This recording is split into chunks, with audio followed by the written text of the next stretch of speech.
The top stories. Transport boards ready with severance pay at last. St. John man sentenced to hang 7 years ago is now free. And American swimmers are coming for Carlisle Bay race. Welcome to Nation News for Thursday, October the 15th, 2014. No matter where you are in the world, at home or abroad, Nation News keeps you connected with what's happening in Barbados through our website, video newscast, and online e-papers. So stay connected with Nation News. News, your time, your way. The wait is nearly over for Transport Board workers allowing to get their hands on the bulk of their severance cash. The board says it is now in a position to pay retrenched employees the outstanding payments. The workers who were sent home in March received part payment in late August after staging an angry protest earlier in the month.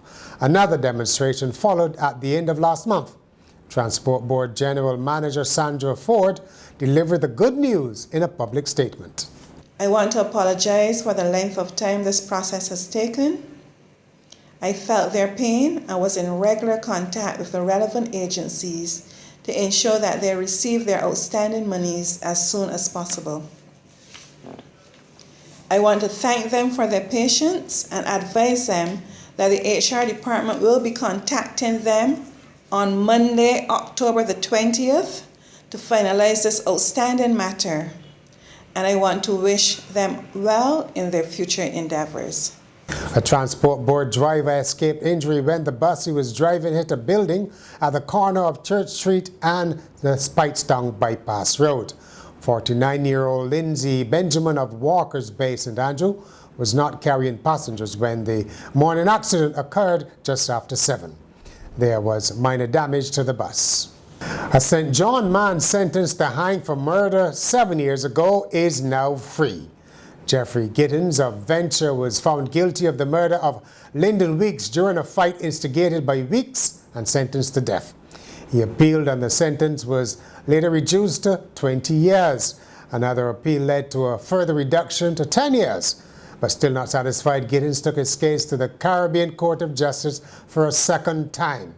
And the CCJ in July ordered his release in accordance with the principle that time served while on remand should be taken into account in calculating sentences. So instead of coming out of jail in 2021, the father of 9 is now back home. He was represented by Queen's Counsel Ralph Thorne.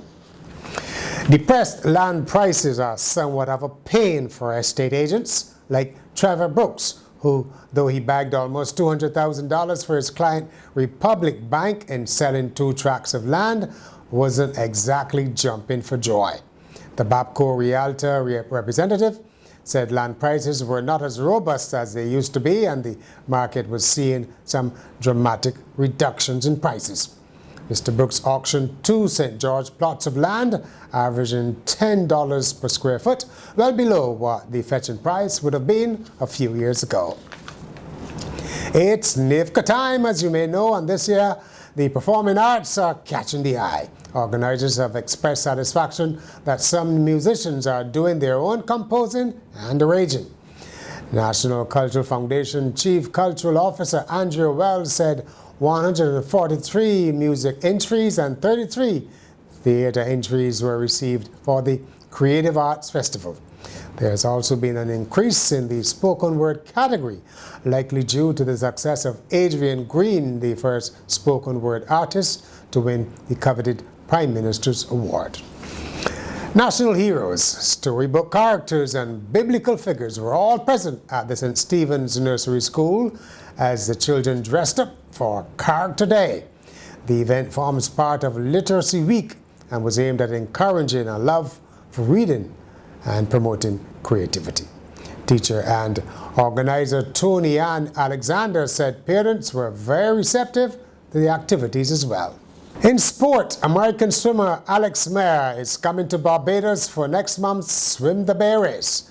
Mayer was the 2010 World 25-kilometer swimming champion and is the current U.S. national 5-kilometer king. He specializes in open water swimming. Junior World Championship title holder American Taylor Abbott will also swim the 5-kilometer race in Carlisle Bay on November the 2nd. And finally, the owner of a parrot that spoke English with a British accent says the bird went missing for 4 years, only to return speaking Spanish and asking for someone named Larry. Darren Chick, yes, that's his surname, of California, said that he didn't know where African grey parrot Nigel had been for 4 years, but said that aside from the language switch, the bird is doing fine back at home. That's Nation News for Thursday. For more, visit nationnews.com, as well as YouTube, Facebook, and Twitter. And you can subscribe to our e-paper or get your Weekend Nation and read about the intriguing story of a British woman who is now homeless in Barbados.